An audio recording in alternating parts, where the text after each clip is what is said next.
some years ago I made a wager, and I promised to report before the lunch how the wager was coming out. And I've been doing that regularly, but it seems appropriate, since it's developed this far, to point out a rather obvious lesson, which was what I hoped to drive home to some degree by offering to make the wager originally.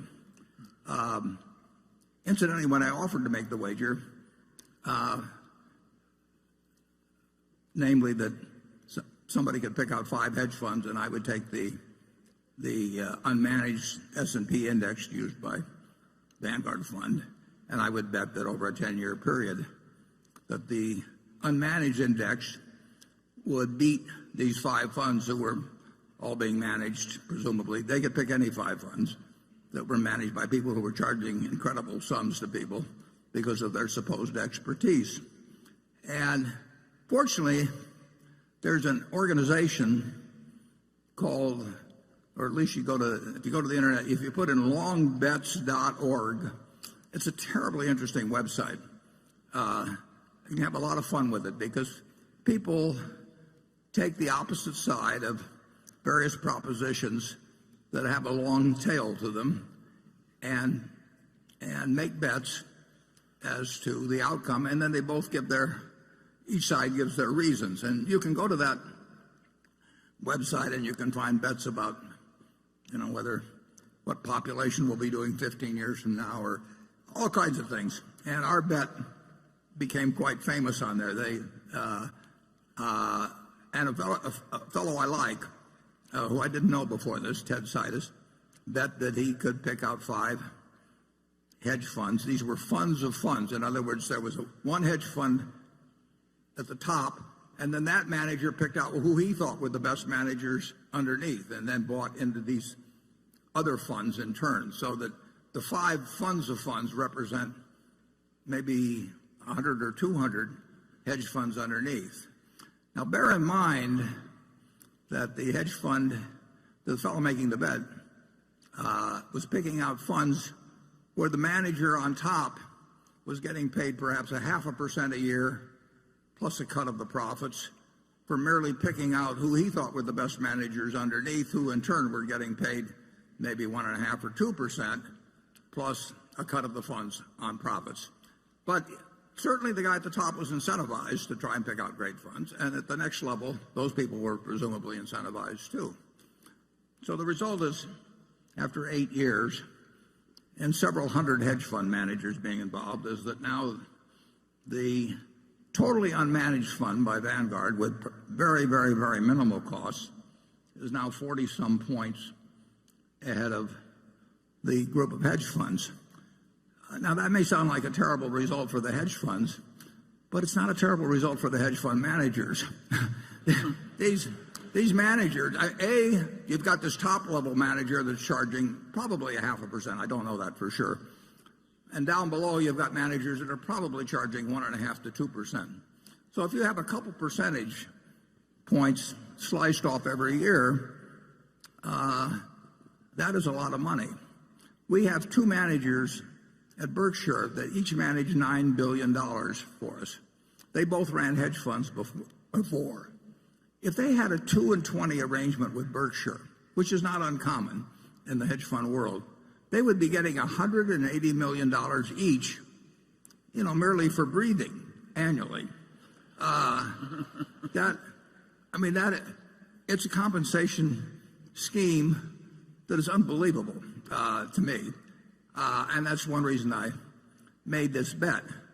But what I'd like you to do is for a moment imagine that in this room we have you people own all of America. That all the stocks in America are owned by this group. You are the Berkshire 18,000 or whatever it is that have somehow managed to accumulate all the wealth in the country. And let's assume we just divide it down the middle. And on this side, we put half the people, half of all the investment capital in the world, and that capital is what a certain presidential candidate might call low energy. In fact, they have no energy at all. They buy half of everything that exists in the investment world, 50%, everyone on the side. And so now half of it is owned by these no energy people. They don't look at stock prices. They don't turn on business channels. They don't read the Wall Street Journal. They don't do anything. They are a slovenly group that just sits for year after year after year owning half of the country, half of America's business. Now, what's their result going to be? Their result is going to be exactly average as how American business does, because they own half of all of it. They have no expenses, no nothing. Now, what's going to happen with the other half? The other half are what we call the hyperactives. And the hyperactives, their gross result is also going to be a half, right? They can't, the whole has to be the sum of the parts here, and this group by definition can't change from its half of the ultimate investment results. This half is going to have the same gross results. They're going to have the same results as the no energy people, and they're also going to have terrific expenses because they're all going to be moving around, hiring hedge funds, hiring consultants, paying lots of commissions and everything. And that half as a group has to do worse than this half. The people who don't do anything have to do better than the people that are trying to do better. I mean, that's simple. And I hoped through making this bet to actually create a little example of that. But that offer was open to anybody. And I would make incidentally the same offer now, except being around in 10 years to collect gets a little more problematic as we go through life. But it seems so elementary. But I will guarantee you that no endowment fund, no public pension fund, no extremely rich person wants to sit in that part of the auditorium.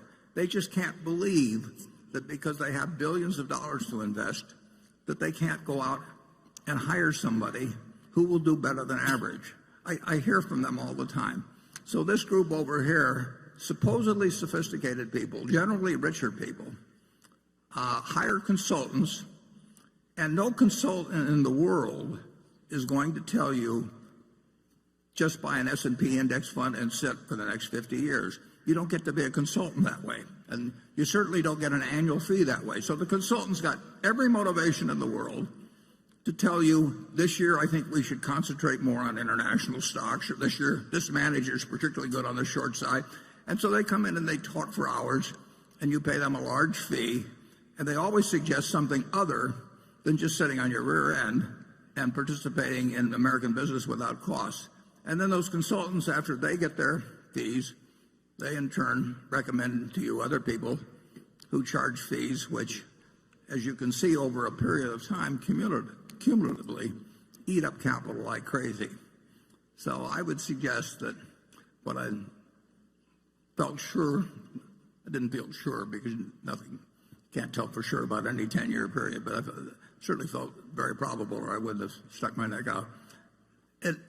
It just demonstrates so dramatically. I've talked to huge pension funds, and I've taken them through the math, and when I leave, they go out and hire a bunch of consultants and pay them a lot of money. And it's just unbelievable. And the consultants always change the recommendations a little bit from year to year. They can't change them 100% because then it didn't look like they knew what they were doing the year before. So they tweak them from year to year, and they come in, and they have lots of charts and PowerPoint presentations, and they recommend people who in turn are going to charge them a lot of money. And they say, well, you can only get the best talent by paying 2 and 20 or something of the sort. And the flow of money from the hyperactive to what I call the helpers is dramatic. Well, this group over here sits here and absolutely gets the record of American industry. So I hope you'll realize that for the population as a whole, American business has done wonderfully, and the net result of hiring professional management, is a huge minus. And at the bookstore, we have a little book called Where Are the Customer's Yachts, written by Fred Schwett. I read it when I was about 10 years old. Been updated. It hadn't been updated, but new editions have been put out a few times. But the basic lessons are there. That lesson is told in that book from 1940. It's so obvious, and yet all the commercial push is behind telling you that you've got to think about doing something today that's different than you did yesterday. You don't have to do that. You just have to sit back and let American industry do its job for you. Charlie, do you have anything to add to my sermon? Well, you're talking to a bunch of people who have solved their problem by buying Berkshire Hathaway. That worked even better. And there have been a few of these managers who've actually succeeded. There are a few in the universities who are really good, but it's a tiny group of people. It's like looking for a needle in a haystack. And when I was given the job of naming two in 1969, I knew two. I knew a couple of others. Charlie wasn't interested in managing more money then, and my friend Walter Schloss would not scale up well, although he had a fabulous record over 45 years or thereabouts. But that was all I could come up with at that time, and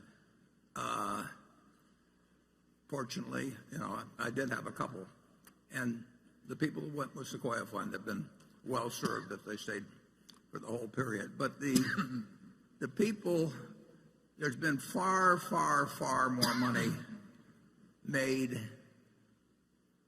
by people in Wall Street through salesmanship abilities than through investment abilities. There are a few people out there that are going to have an outstanding investment record, but there are very few of them, and the people you pay to have identify them don't know how to identify them, and they do know how to sell you, and that's my message